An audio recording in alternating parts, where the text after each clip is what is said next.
أعوذ بالله من الشيطان الرجيم بسم الله الرحمن الرحيم اللهم صل على سيدنا محمد وعلى آل سيدنا محمد. Di Baghdad ayah hiji wali Allah ke Mekah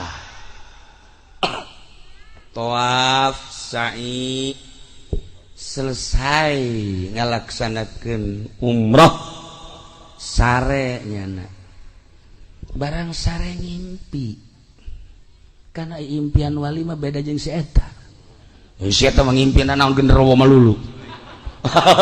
tuh kaku lagi laporan apa deg bentar cai kiai kunaon ngegeter bae Allah emang kuno di udah kunti anak ceger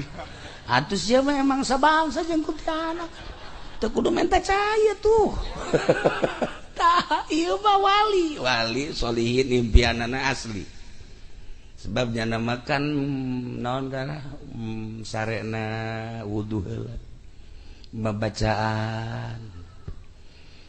saripna teh maca sholawat bangsa para wali para solihin kieu bae maca tasbih dileungeun jadi reup teh sholawat engke malikna ge ka di Allahumma sholli sholatan kamilatan wa sallim salaman taman engke malik deui ka di Allahumma sholli sholatan kamilatan wa sallim salaman gundamna teh sholawat wali mah gundamna sholawat si ieu mah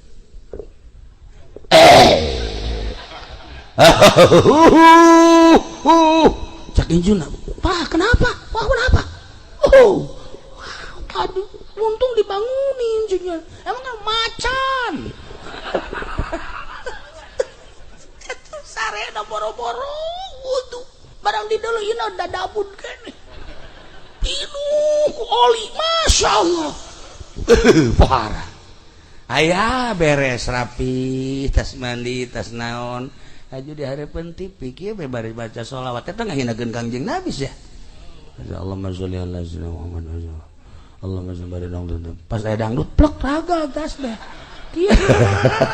orang Cisoka atau bagus gitu masa wiridan sikos gitu nah ngimpi manehanana barang ngimpi kapanggih jeung hiji jelema kasep setengah baya sekitar umur bangsa 50 tahunan ditanya aya anjeun di mana mun bahasa Sunda mah di Baghdad sangaran abdi Ibrahim dina impian teh seperti eta beres ngobrol cik wali teh pan kula ge di Baghdad ke mana Baghdadna mana Ibrahim kaula mah Baghdadna di hiji daerah anu akabeneran rada jauh kira-kira bangsa 50 kilometeran jauh geus beres perkenalan dalam ngimpi ngaleos sanggeus ngaleos aya deui jelema teu dikenal barang kenalan deui jeung nu kadua ditanya aya anjeun ieu ti mana kaula mah makhluk langit maksud makhluk langit teh saha makhluk langit mah malaikat masya Allah ngimpi kapanggih jeung malaikat sagala ieu mah teu kudu ngimpi engke ge kapanggih moal kebal deui ya insya Allah itu mah ngimpi ieu mah asli ya asli asal kapanggih jeung si eta innalillahi tah ke ieu malaikat sakalian kapanggih di dieu ai tadi teh jelema saha nu tadi teh Ibrahim bener urang Baghdad teh bener nah lamun hayang nyaho statusna jeung kehebatan manehanana ke isuk gih maksudnya engke isuk ge kapanggih ge tah eta teh geus dibejaan ku malaikat dirinya menghudang we Masya Allah malam ieu ngimpi kapanggih jeung malaikat pohara ceknya indah panai kapanggih jeung malaikat ba ngeunaheun hiji urang mun katamuan ku malaikat pan moal nyuguhan dia teu beuki ndahar teu beuki nginum pan si ieu mah pan beak segala rupa kahiji kadua teu kudu nyuguhan tempat sare jatara sare malaikat sanajan ambalayah awewe nu gareulis teh jangan mantara hayang gitu teu hayangin malaikat memang si eta keboreuneun geus eta di suratan kira-kira tah keceknya leuy hayang geura isuk bae lantaran tadi nanya ke malaikat tentang Ibrahim ke isuk bakal nyaho ditungguan isuk teh mana Ibrahim mana teu aya ya Allah ya Rabb isuk penting nang ngimpi kiamat sanggeus ngimpi kiamat berserakan kumaha si kiamat gancang caritana kapanggih jeung Ibrahim nu tadi Ibrahim ai maneh kumaha ayeuna kula alhamdulillah disalametkeun ku Gusti Allah bahkan tanya tuh jelema-jelema itu tuh salamet apa cilaka barang ditanya tak kuali teh hai bapak-bapak ibu-ibu ieu kan urang kiamat sakedeung deui kan ieu timbang amal haju ngajembat di jembatan Shiratal Mustaqim nah ieu kira-kira kumaha geus aya persiapan kami mah alhamdulillah ku Gusti Allah disalametkeun geus boga SK keselamatan pokokna mah tinggal timbang ngejembat surga Masya Allah cakin iya sebab naon ieu sebab eta tah Ibrahim ditanya belah ditu sebab Ibrahim ditanya belah ditu sebab Ibrahim Ibrahim ku hebat awat sih jelema bisa nyalametkeun batur belah ditu coba tanya ai mana ieu geus boga SK kasalamatan encan cenah aju kumaha status asana neraka pimpinan saya pepen iya bangsa tukang bohong aya di nyana nipu aya di nyana ieu pimpinanana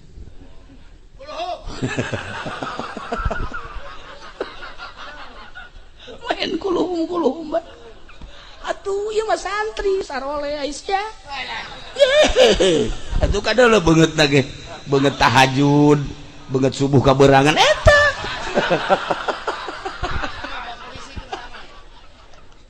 nah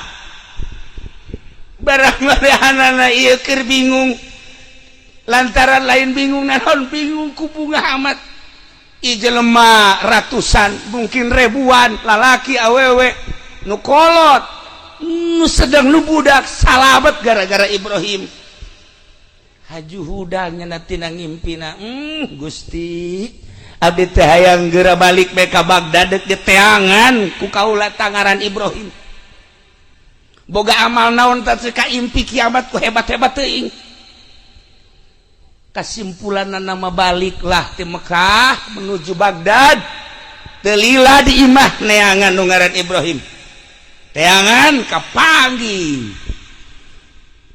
ditanyakeun mana ngaran Ibrahim mana lembur Ibrahim mana ngaran Ibrahim tuh kabeh nyarahun barang datang kadinya langsung peting nanyakeun ka orang lembur abdi ieu musafir maksudna aya tempat ngendong henteu si di dieu aya cepna tuh di tempat Pak Ibrahim tempat ngendong di dinya heueuh cuman hampurannya ieu mah ieu lamun ngendong di imah Pak Ibrahim pokokna disuguhan dahar sadaekna nginum sadaekna sare geus disiapkeun ngan isuk-isukna kudu daek diteunggelan barengep sakitu doang cuy bener tante si budak nanya deui ka belah ditu silahkan imanu saja. Waalaikumsalam. Di mana Pak? Abdi di Baghdad belah ditu ya kadete musafir. Aju rek ngendong ieu teh aya tempat ngendong teh. Aya tuh bumi Pak Ibrahim. Pokona dek ngendong mah musafir mah di dinya. Ngan engke bakalna ye di dinya ulah kaget dahar nginum segala rupa dijamu ku manehna. Ngan isuk-isuk di mana dek balik urang kudu siap ditenggeulan barengep beungeut sakitu doang. Jija benernya. Duaan tilu coba yang nanya deui. Nanya deui ka imah nu belah ditu. Waalaikumsalam. Di mana Pak? Abdi musafir. Maksudna nanyakeun tempat ngendong di mana? Babari tempat gendong mah tuh imah Pak Ibrahim. Pokoknya asal musafir kadinya ngendong di dinya dijamu dahar, jamu nginum, sare segala rupa. Ngan ulah kaget isuk-isuk pasti kudu daek ditenggeulan bareng banget. Ja bener ya. Lah cekna daripada nyatiris aju lapar, bengep geus lah. Ya saya ngendong di dinya. Ya, kumaha isuk bae lah cenah teh. Geus siap-siap we nya ki bengep aing beungeut. Waalaikumsalam jeung Pak Ibrahim. Sahaya abdi musafir di. Oh, maksudnya rek ngendong, tenang. Ya, langsung bawa ke jero, serek mandi heula, silahkan. Setelah mandi ta ieu baju jang gantina. Beres eta segera ke aya hadam kula anu bakal nyuguhan kesenangan dahar lauk naon mun nginum kopi atau susu tinggal bebeja bae tenang pokokna mah ja bener cek keneh nya ngaca di bengep moal ya asana cek keneh wah tidinya langsung mandi beres mandi bener hadam datang ka dieu berbagai sajian jamuan segala rupa ayat. Alhamdulillah bisa beres dah di daun gitu kan di harapan ku Pak Ibrahim ku Pak Ibrahim jadi jaga beres cek manehanana cek Pak Ibrahim beserek saret tah kamarna ya selimutna silahkan ya mangga asup jana ke kamar lain hees bengep asana isuk aing barengep ya dahar sebeuh tiris henteu selimut aya isuk kumaha ieu mikiran we nyana geus dah datang isuk-isuk ka isuk-isuk mandi segala rupa disuguhan deui segala rupa beres tah abdi mah sakiana ieu rek pamit pamitnya geus merengket we bari pamit atuh bade pamit baca kana ke tungguan sakedeun kajer nah asana make pamonggo geus kikiran bae ya Allah ya Rabb mudah-mudahan gede-gede teuing heulah hayu padu kreutik bau masalah barang kaluar deui tujuan bade ka mana ceuk manehna abdi teh bade mulih deui bae ka ditu teh nah ieu mah ongkos tanya tah hiji ya jang ongkos kadua besi di perjalanan jang bebelian nomor katilu imah jang sakadar di imah yang anak pemajikan geus beserek pamit bau masalah nyana kieu bae ke sakira pan can diteungeul aing ye cuma maksudnya pan aing can diteungeul ya sakali deui jana bebeja abdi atuh segala rupa mah tuh rek pamit manya ge sadar aing pasti diteungeul ya pasti aing bengep masalah pamit deh nyana abdi bade pamit bet masalah cek nyana jangan ngarap entos segala rupa entos bebekalan entos alhamdulillah geus bersirek kipan teu nya cek nyana sedengkeun tadi nanya tiluan kan akhirnya nanya deui Pak abdi dumantak pamit di kunaon mimiti nanya di ditu tempat gendong aya di imah Pak Ibrahim ngan ke disuguhan isuk-isuk pasti bengep kadua kitu keneh katilu kitu keneh nah ieu berarti kan hoak eta iya berita hoak eta nah kumaha ieu lamun kos kitu carana kudu dek lapor bae eta berarti masyarakat teu beres ieu saking hebatna Pak Ibrahim tapi nyana ngayakeun berita-berita seperti eta ulah ente salah emang bener pan kula henteu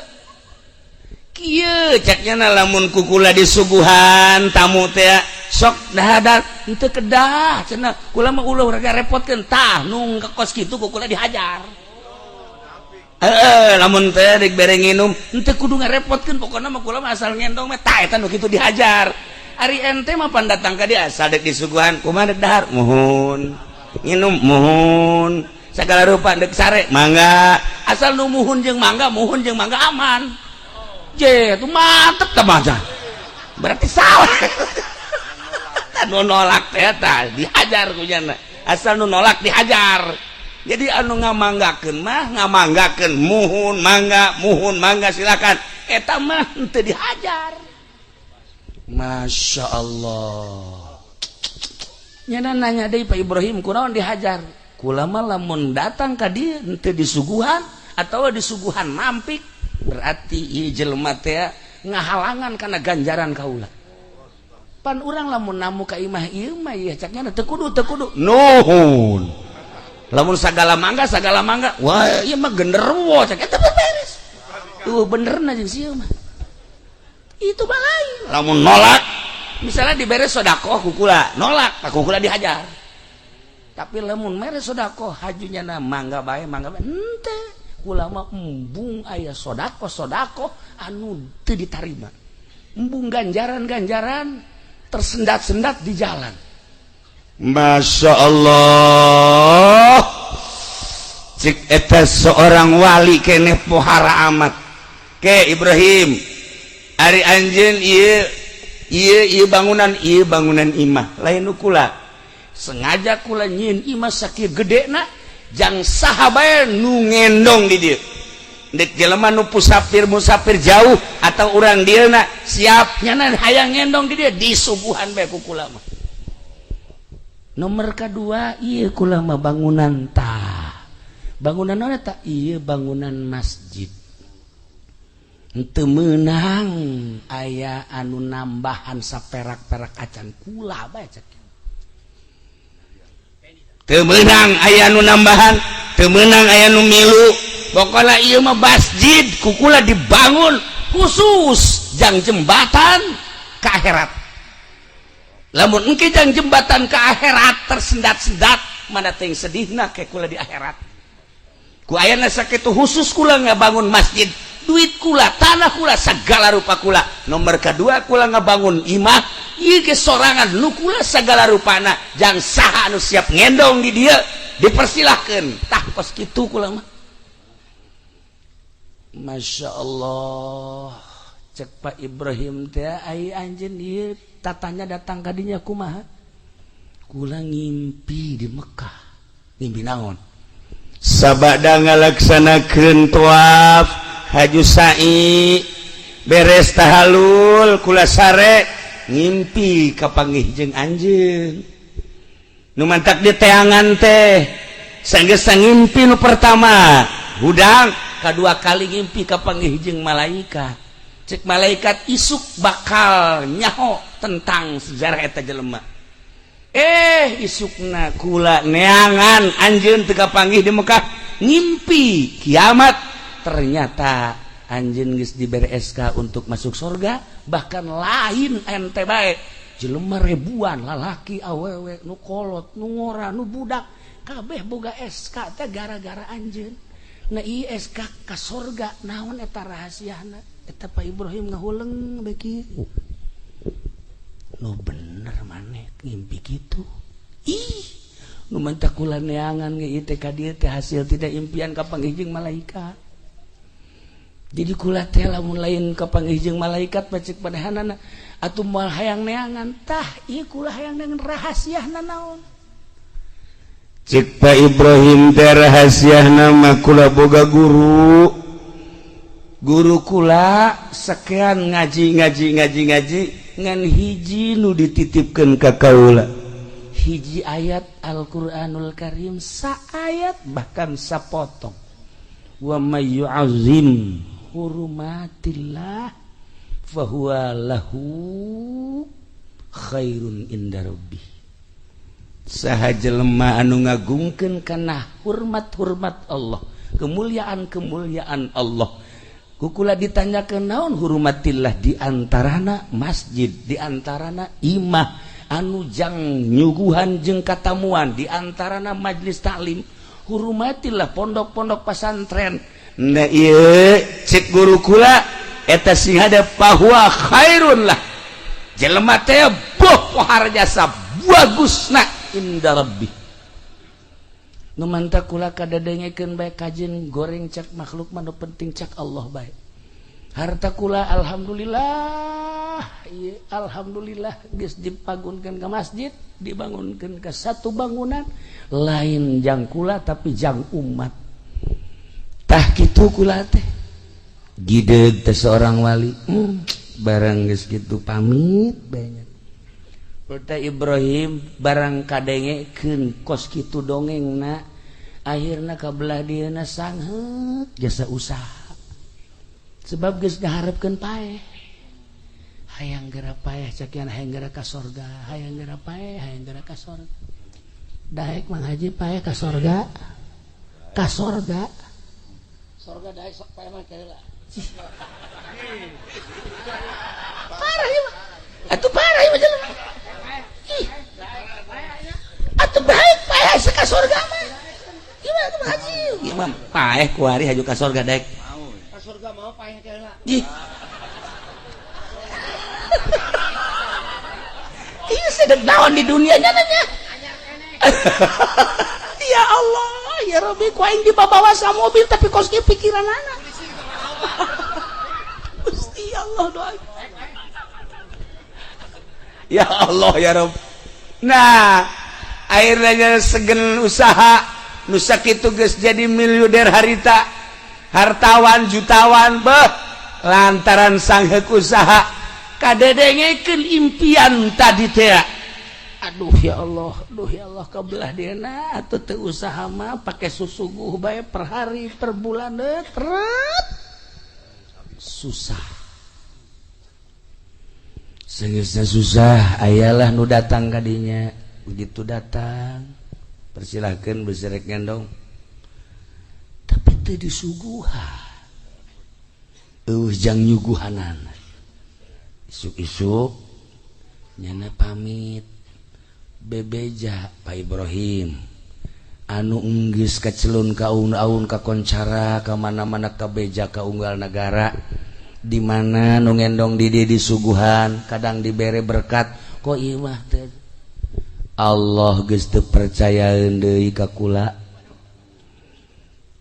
jang nyuguhan teh beureunanan memberikan kepercayaan geus kula kuari geus teu dipercaya ku Gusti Allah ngan boga sebuah bangunan imah jeung masjid adapun susuguh geus boro-boro jang batur jang kula ge geus hese Masya Allah cak batur bisa kieu akhirna manehanana ngahulang masalah aing teh nyuguhan nu penting boga ridho Allah cak ada kajen teuing ditinggalkeun we ieu imah teh ditinggalkeun ieu masjid teh dik berangkat ke Mekah bae lah berangkat nyana ka Mekah datang ka Uspan 100 km deui kira-kira ka Mekah Uspan urut Kangjeng Nabi didinya aya awewe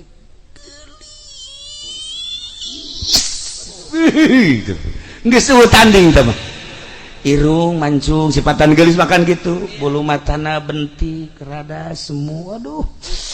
ieu na ngadaun seureuk aduh bibirna rada kacerme-cermean gadonan dog sapoto ya Allah bitisna bitis jantung pan di dieu mah nangka mah lulu bitis iya mah geulis iya lamun nyaritakeun geulis teh kulit disebut hideung lain disebut koneng lain disebut putih lain Masya Allah urang dieu makan kadang-kadang aya beungeut nama putih biasa pohara geulis cak urang mah putih lah barang neuleuleungeun tapi lain barang dia lain urang belah ditu deket Ki Nurjaya ieu mah lain Masya Allah cek jana ieu dina hatena asana ieu mah budak lamun dibukaan ge moal kutilan ieu mah pan urang dieu mah atuh geulis ku kumaha ge dibuka bae jilbabna pitak maya ya Allah cek kene isi gelis-gelis teh hanjakal aing ge susah. Aing ge susah cek kene. Mun sugih kene geus sabaraha dibeli ku aing. Waduh, susah aing. Lah, geus, ulah mikiran nu ka situ, terus we ka Mekah. Terus ke Mekah, datang ke Mekah toab. Kunaon eta awewe kapanggih deui bae. Bareng keur toab. Atuh aing lain maca lebek kos kieu mah. Atuh urang maca lebaik Allahumma lebaik lebaik la syarika laka lebaik ge lamun dedeulean normal ka Allah aya dedeulean kos kitu mah tuh sieun mapan selfie keur toab ge goblok aya keur toab selfie tolol ya Allah ya aing teh hayang babarengan jeung sia deng ge mah atuh selfie masa toab ieu Allahumma Allah euy parah ieu teh deuleu awewe keur toab teh. Ya Allah, putaran kahiji, putaran kedua, putaran. Wah, cak anak kagang, boy manis. Kagang. Akhirnya beres toab, sa'i, selesai ngalaksanakan umrah, baliklah jana lewat uspan deui kapanggih deui kan deui. Ja urang dinya. Lah, cak jada maning ditanya bae teu penasaran geus ditanya mah. Tama ditarima teu ditarima kumaha engke bae. Lalaki mah kitu kan. Beda lalaki mah kumangke bae tarima bae alhamdulillah teu ditarima tas bae puter ku tah bagi Nurjaya tah lalaki mah asal geus kos kitu bae geus beres atuh kiato mah teu kudu make tas bae jajak kasep atuh kasep ge cak disolean nah akhirnya nanya oge Assalamualaikum si awena kieu we malengon salam naon cek awewe teh saumur hirup kula asana teu pernah jeung can pernah ningali awewe geulis seperti ieu ku ayana sakitu kula neuk mencurahkan isi hati surat jana terserah ieu mah tapi kan aya geus dikaluarkeun mah ieu diundeg-undeg teh geus teu panasaran cenah tah mah ditarima mangga cenah teu ditarima ke nyeun perhitungan deui kan urut sugih tadina kan beda urut sugih mah beda jeung nu susah mah kan agag-agagan nu susah mah asal neuleuh awewe daekeun moal nya kaing daekeun mah tahsil mah susah tah nu sugih mah lain itu aya awe siap je pokona hayu we sugih mah beda pantang mundur ongkos pengalaman jelema kampung ka kota kan agak-agagan ke supermarket bae sendal buka ulah da eta orang kampung kan nah tapi nyana lamun ka masjid agak-agagan di sarua bae orang kota ge ka masjid ji ieu kumaha dirukna belah mana tapi santri mah kan kelihe namun ka masjid teh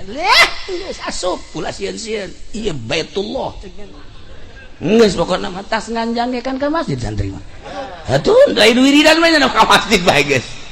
dianggap imahnya anak punyana tah lamun ieu Baitullah nyana dianggap minantu Allah tah akhirnya nanya awena mah kieu bae di mana kakak di mana bapak ningali kula tawaf cek eta awewe kok keur tawaf sih masih sempet ningali kula ieu teh Baitullah isin meureun ka Allah lamun keur tawaf ningali ka awewe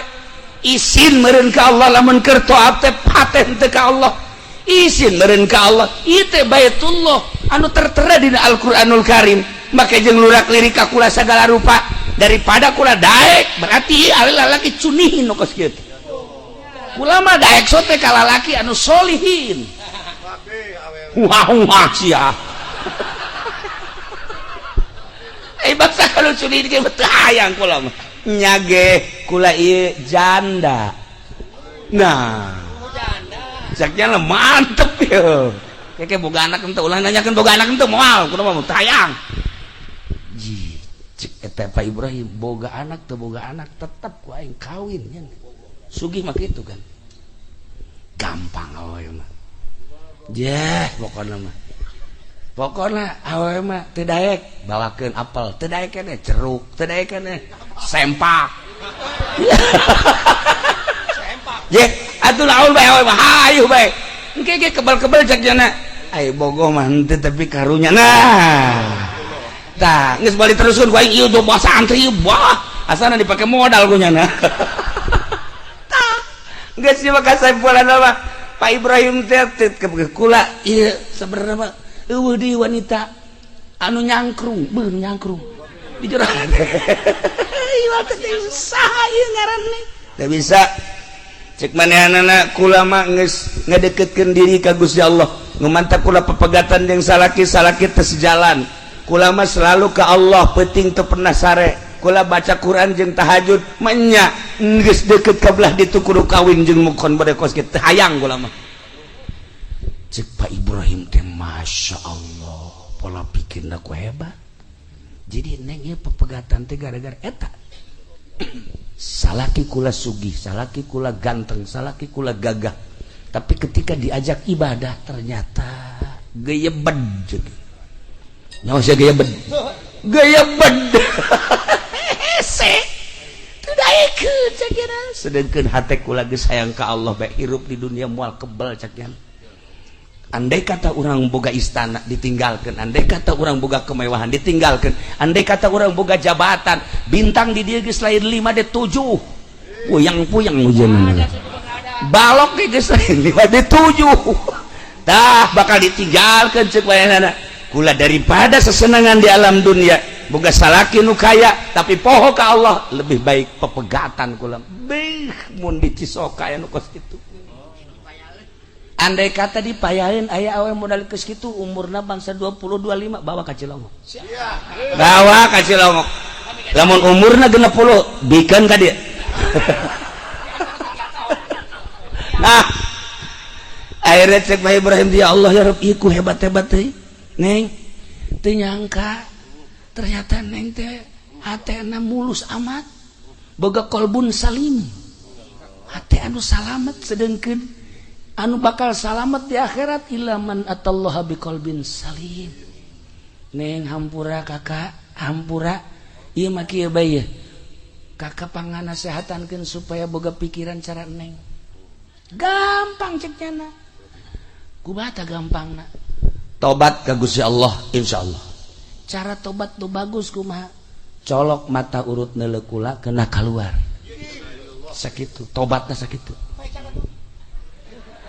lo ngomong saya teu paham lo ngomong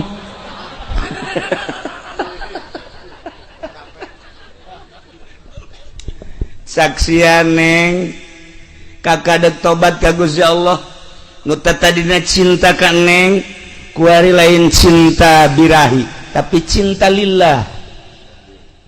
sebab neng boga pandangan anu istimewa ku ayeuna sakitu saksian kaula ndek tobat ka Gusti Allah mun diperintah ku lain neng moal daek ku sebab neng ieu lain sembarangan ternyata neng teh hatena geus sarua jeung para wali-wali Allah kakarek nurut saksian cokel ku nyana mata set astagfirullahalazim astagfirullah kaluar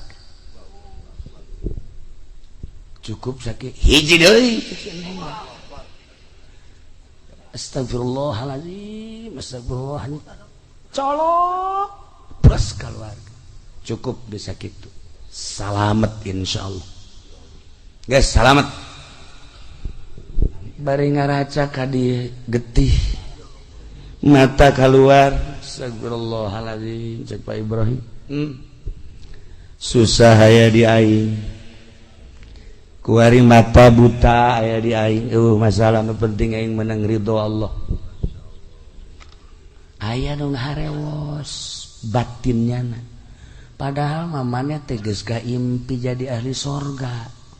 ku masih kokomoan iyalah hawa nafsu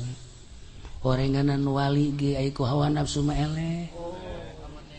kiai solihin ge ku hawa nafsu mah eleh atuh komo sih atuh sih geus teu kudu kudu ruhai-ruhai teu kudu keboreuh ge ieu aduh di HP di WA nya mah tah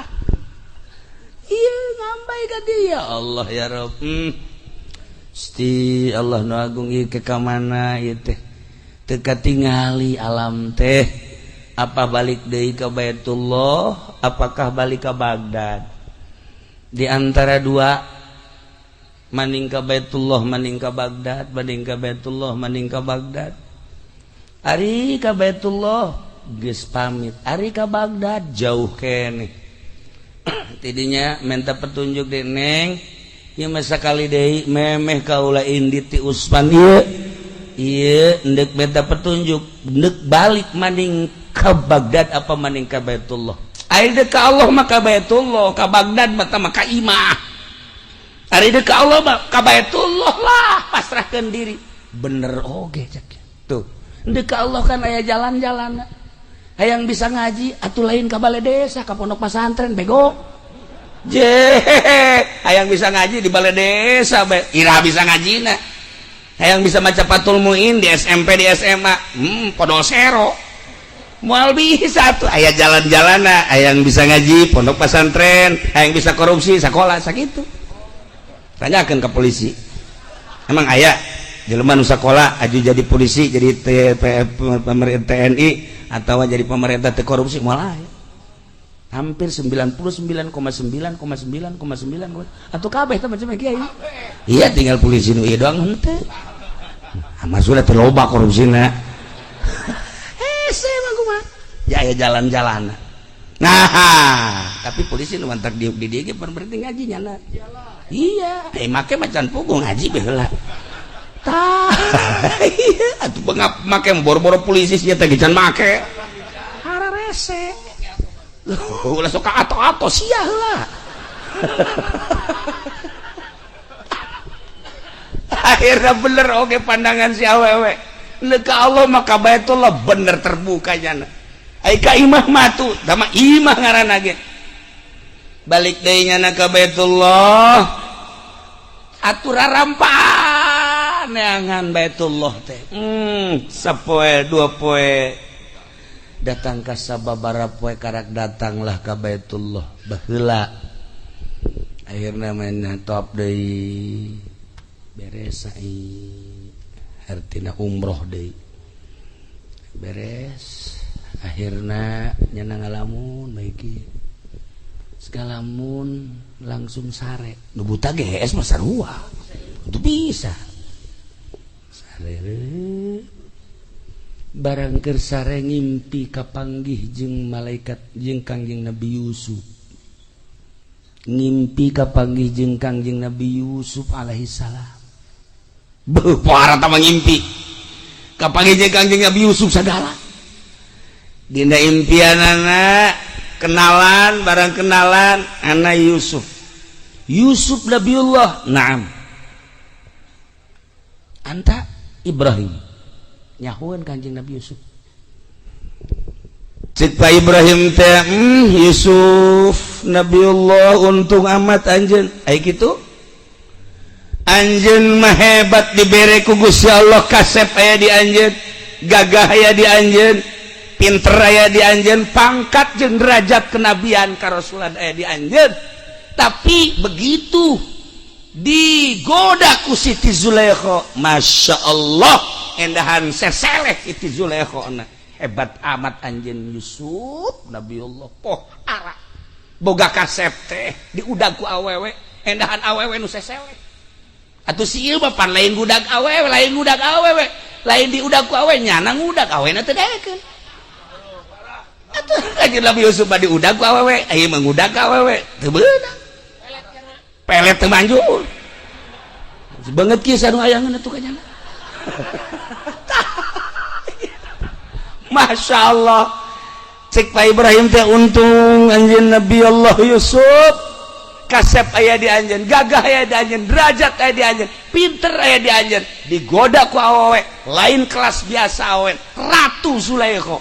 gelis aya di nyana gagah aya di nyana pinter aya di nyana derajat aya di nyana tapi anjeun Nabi Allah Yusuf salamet tina panggoda awewe Masya Allah hebat amat Allah nyiptakeun anjeun Yusuf Nabi Allah cek Kangjeng Nabi Yusuf Ibrahim kurang kumaha hebatna ente teh hayang ka awewe awewena teh lain teu bogoheun ieu gan kulantaran awewena waliatullah henteu hayangeun sebab birahi hasrat dengan ka Allah hungkul anjeun teh hayang ka awewe eta awewena lain embungeun tapi kulantaran gede ka Allah sehingga anjeun kana sehatan hayang mah hayang bae tidinya timbul tobat anjeun datang ke mata dikaluarkeun kula mah tobat ka Gusti Allah teu pernah nyabut mata ente mah nyabut bata luhur amat derajat anjeun cak Kangjeng Nabi Yusuf ulah sok kitu cak nya isin kula kula mah hayang nyaho bae menurut Allah kumaha ieu teh derajat kula geus tobat ka Gusti Allah cak Kangjeng Nabi Yusuf dina impianana sabenerna mah ku impian pertama seorang waliullah nu di Baghdad anjeun geus dibereska kulantaran boga bangunan masjid batur bisa ibadah di masjid maneh salat di masjid maneh zikir di masjid maneh maca Quran di masjid maneh nah eta teh maneh anu penyelamat umat di negara maneh di lembur maneh di kampung maneh geus sabaraha ribu jelema nu bakal salamet ku gara-gara bangunan masjid anjeun cukup ku sakitu ge geus yakinkeun eta. Masya Allah Al-Quran ge sarua hudan alif lam mim dzalikal kitabul la raiba fihi hudan lil muttaqin hudan ulah neangan kitab hararese atuh Al-Quran beja geus jelas Al-Quran mah tilu bogana ti Gusti Allah dibaca panghareup nah deui alif lam mim dzalikal kitabul la raiba fihi hudal lil muttaqin maka neangan kitab segala ka toko-toko kitab nu ala lajur kos kitu geus kitab eta mah Al-Qur'an ulah hese-hese neangan perpolitikan baca Al-Qur'an akur henteu jeung politik nu aya di Indonesia mun teu akur engke di akhirat tanggung jawab tinggal sakitu bae hudal lil muttaqin urang diceritakeun perekonomian baca Al-Qur'an imimiti urusan jual beli hibat-hibatan urusan-urusan roh nu gade menggade dan berbagai-bagai muamalah geus aya dina Al-Qur'anul Karim hudal lil muttaqin ketika maneh teh akur jeung Al-Qur'anul Karim tinggal tungguan bae ke di akhirat ulah hese-hese tak kredit atuh geus aya jadi di Al-Qur'anul Karim tajuk kredit model ente akur ente jeung Al-Qur'an tinggal ditanyakeun ka kiai-na kiai anu bener lamun kabeneran kiaina anu teu make Al-Qur'an atuh sarua bae eta mah disakompet daunkeun dihijikeun ke di akhirat dia teh Al-Qur'an hudal lil muttaqin ulah hese-hese dek naon deui perpolitikan baca Al-Qur'an perekonomian baca Al-Qur'anul Karim perbudayaan baca Al-Qur'anul Karim hudal lil muttaqin ay muttaqin geus kumaha alladzina yu'minuna bil ghaib wa yuqimunas shalah wa mimma razaqnahum pan ku ente sok dibaca mantak terus bae unggal ngariung ya malah mah dibaca ngariung dibaca segala dibaca eta teh supaya asup ka jero hate ya bupati ge mun ngariung maca eta gubernur mun ngariung maca eta PNS mun ngariung maca eta camat maca eta tapi nyanangan maca doang disungut doang teu asup ka jero hate dibaca alif lam mim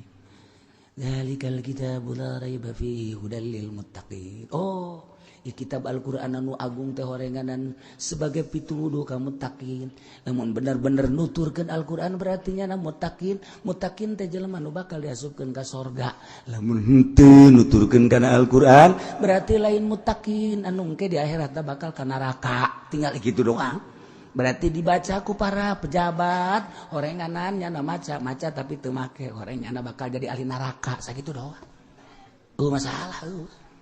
masalah baca ku sia sambil ngariung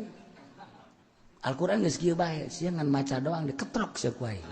diketrok dikerekem sia ku aing je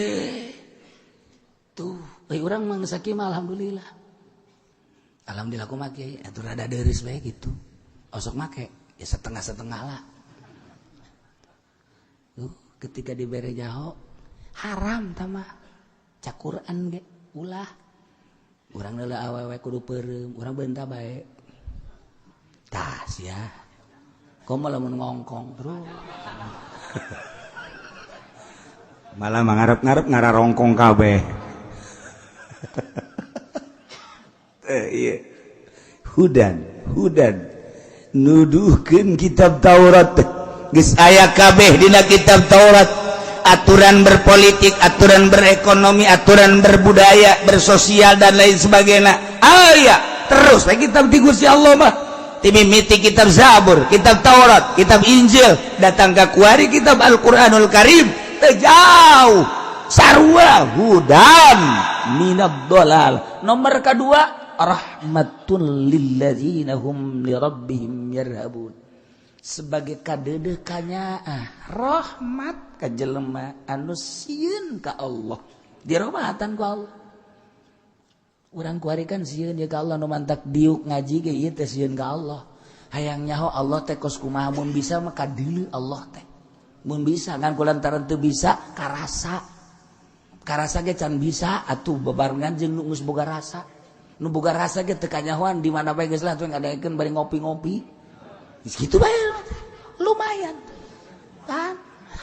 Masyaallah. Di luar mah pan ieu ngaji teh ngopi ongko, ngaroko ongko, nyaplek ongko. Emang aing teh nyaho? Nyaho. Dah cenah so amat kiai nyaona di mana? Ai urut ngajina loba cangkang. Pan eta urut sia meureun. Kacang ambalaya, bacang ambalaya. Pan eta lamun lain urut sia sinaon? Berarti kan sia salila ngaji nyaplek terus. Ye, aing mah ngaji sia mah nyaplek. Sarua jeung anu nyayomkeun aing. Kiai mah kiai kena ngaji, aing mah aing barang dahar. Pan tolol eta jelema kos kitu. Ieu mah keur carita atuh kajeun ganjaran mah meunang bae. Nyana meunang urang meunang atuh masalah mah keur carita doang. Ngan nyana mah saperapat lah ganjaranna lah. Aing usul ka Allah. Dongsi ulah penuh atuh mah ieu aing di majelis mah nya diakurkeun jeung nyana bener teu. Tuh siapa akur bae. Geus ge sebenarnya hayang barang dahar teh. Ya Allah. Ieu hudan wa rahmatul lil ladzina hum li rabbihim yarhabun. Setelah Kangjeng Nabi Musa kuari merenung, Kangjeng Nabi Harun teh selalu nuturkeun Kangjeng Nabi Musa. Renungan Kangjeng Nabi Musa teh ngrenung tentang kaumna anu aneh. Kangjeng Nabi Musa teh cikene berangkat perang jeung Raja Firaun, dibawa ke arah tauhid, nauhidkeun ka Gusti Allah, percaya penuh. Kaum teh datang ka nyebrang ningali mujizat, bahkan nyana melaksanakan milu di jero mujizat Kangjeng Nabi Musa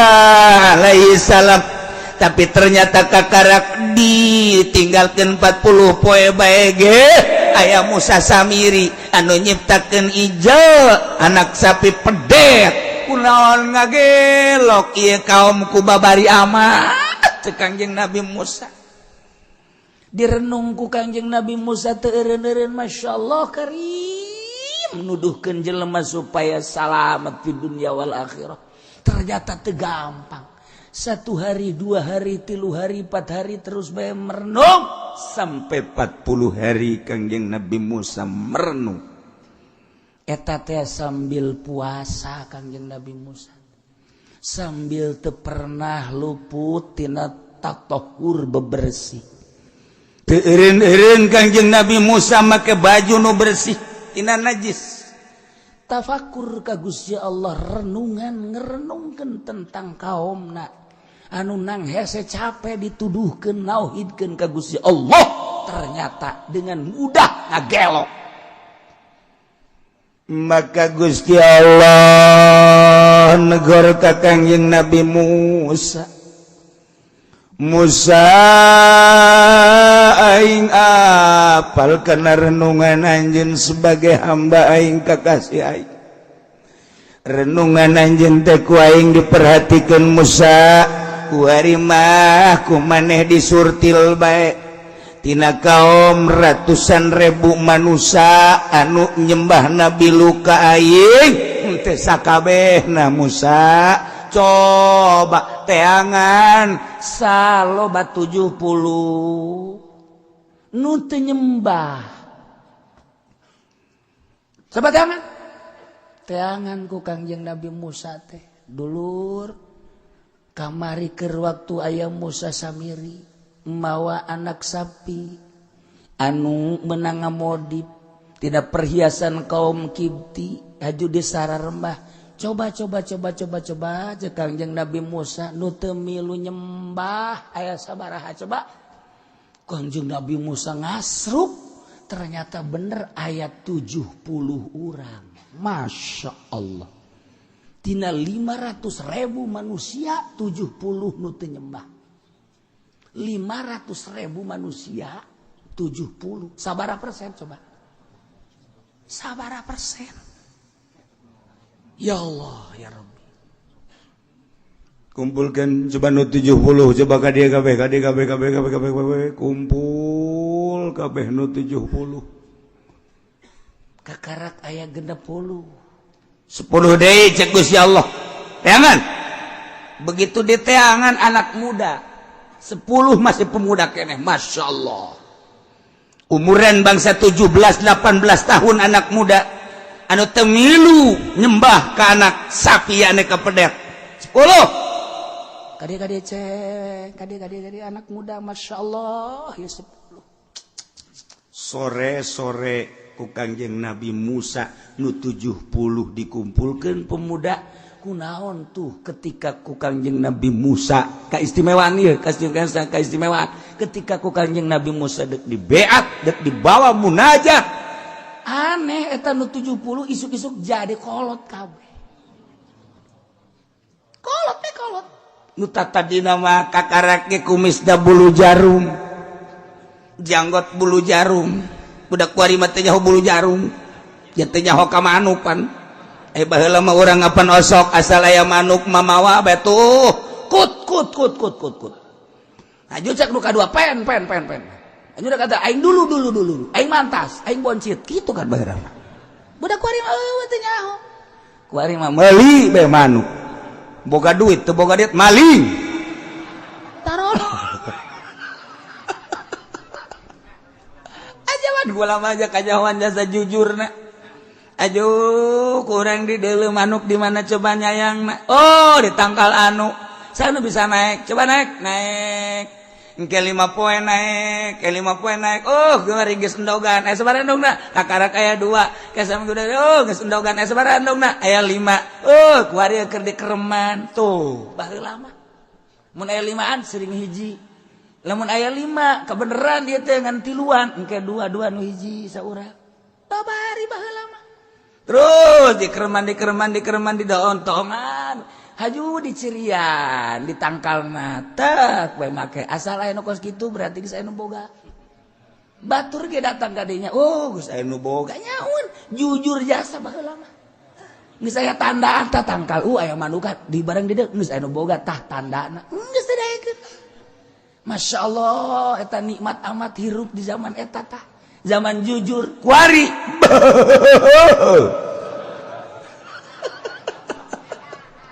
ya Allah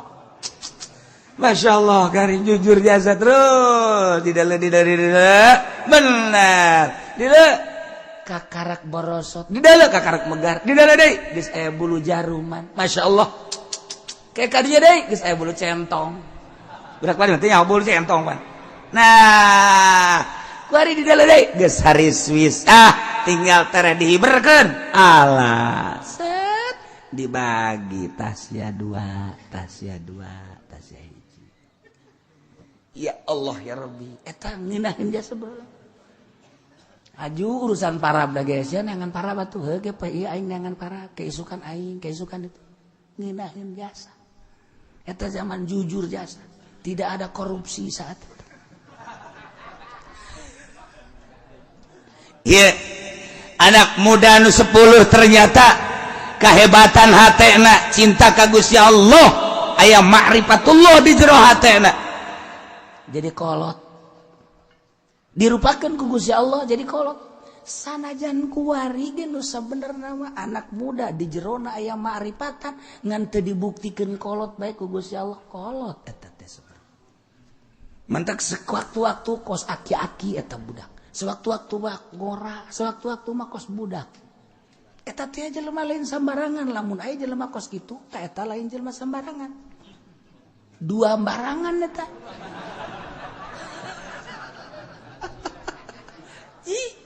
sebab naon eta kumaha keur mantengna hate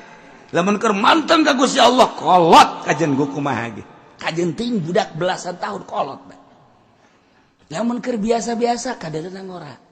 lamun kabeneran nyana neuleuh awewe anak muda deui biasa deui bae itu no problem biasa hese aju nyana bogo atuh urusan bogo mah bukan urusan asmara mansa wali kos itu utama urusan rahasia bogoh nage lain bogoh cara ente Masya Allah dadamelan Allah gelis amat tuh muji syukur ka Allah nu jore jeung nu gelis ge sebenarnya mah sarua dadamelan Allah ngan eta mah budak dibere kaleuwihan we mudah-mudahan we bogoheun ka aing tuh kan saya pajar bener bae tuh henteu ge saya pajar bener bae deui kos kitu tah ieu tapi guys kumpul 70 dah saparantos saya 70 Gusti cek Kangjeng Nabi Musa bade kumaha ieu geus lengkap cek Gusti Allah nu 70 teh Musa ajak munajat ka Gunung Tursina bawa ku maneh lantaran eta lain jelema sambarangan sakitu poharana di saat Musa Samiri ngajakan ngaibadan ke anak sapi tapi tetap lu 70 maka aing bae ibadana pohara jasa aju sanggeusna diajak munajat maksudna deuk naon diwarah deuk diwarah naku sebab naon cek Kangjeng Nabi Musa lantaran nyana cicing bae saat batur aribadah ke anak sapi lancek maneh Nabi Harun dakwah keras-kerasan nyana padahal mah aya kewenangan untuk sama-sama dakwah tapi nyana tetep bae cicing bae ngan nyalametkeun diri doang maka lu 70 ajak ka Gunung Tursina ku aing diwarah cicing bae teh bahaya Masya Allah Gusti nu mantag 70 teh kumaon gitu pan ayat 12 itu 12 golongan kan umat maneh ayo sagolonganana ieu adalah genep lamun sagolongan genep 12 10 bae kali genep sabaraha 10 kali genep berapa aing nyaho atuh anu babari teh mah kos kitu mah tinggal lu 2 kali genep tuh bener pinter dah nah jadi genep 10 jeung 12 sabaraha 72 Gusti sedangkan Gusti nitah teh 70 golongan Nabi teh kapan aya 12 sagolongan dicokot genep ieu kan leuwih 2 ieu kumaha Gusti nu 2 nu hiji ngaranna Kalib nu hiji de ngaranna Yusa eta mah antep ulah diajak munajat kunaon Gusti aya rahasia ke di tukang Masya Allah geus dibejakeun ka Gusti Allah nu mantak kami mah geus pernah zarah ka Kangjeng Nabi Yusa alaihissalam di Yordan panjang kuburanna ge penerus Kangjeng Nabi Musa tah ieu dongengna tah 12 golongan satu golongan cokot genep memang aya nagengan sakitu ternyata begitu genep lain 70 sedangkan dititahna ku Gusti Allah kan 70 barang dihitung mun sagolongan genep aya 72 usul Kangjeng Nabi Musa nu 2 kumahakeun sedangkan ieu kan 72 Gusti nitahna 70 antep nu 2 aike diantep kumaha eta mah engke aya rahasia nu maneh moal ka dibere beja waduh cek Kangjeng Nabi Musa pohara setelah kumpul tina genep-genep sagolongan Yusa jeung Ki Kalib mah dinasehatan ku Kangjeng Nabi Musa. Instruksi ti Gusti Allah, Yusa jeung Kalib anjeun mah cicing bae di dieu teu meunang diajak munajat ka Gunung Tursina. Aduh,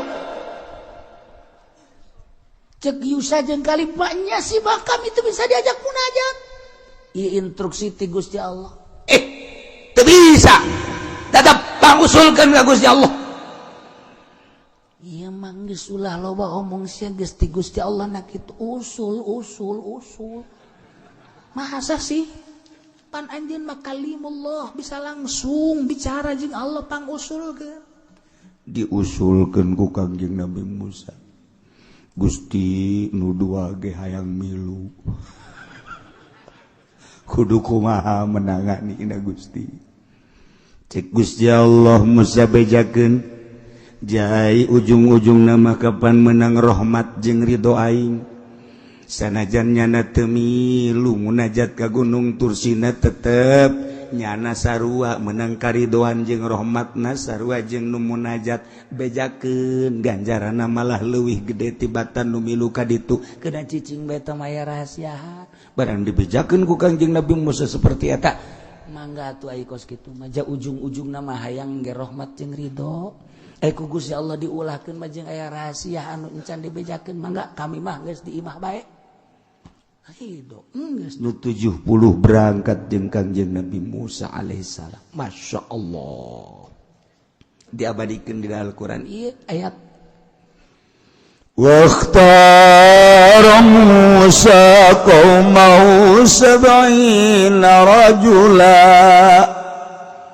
Allahu a'lamu bimaradi mili Kangjeng Nabi Musa ka kaumna saloba 70 rajulan 70 lalaki. Eta teh mimmalam yabudul ijla bi amrihi ta'ala ti golongan jelema anu henteu nyembah ka anak sapi dengan perintah Allah.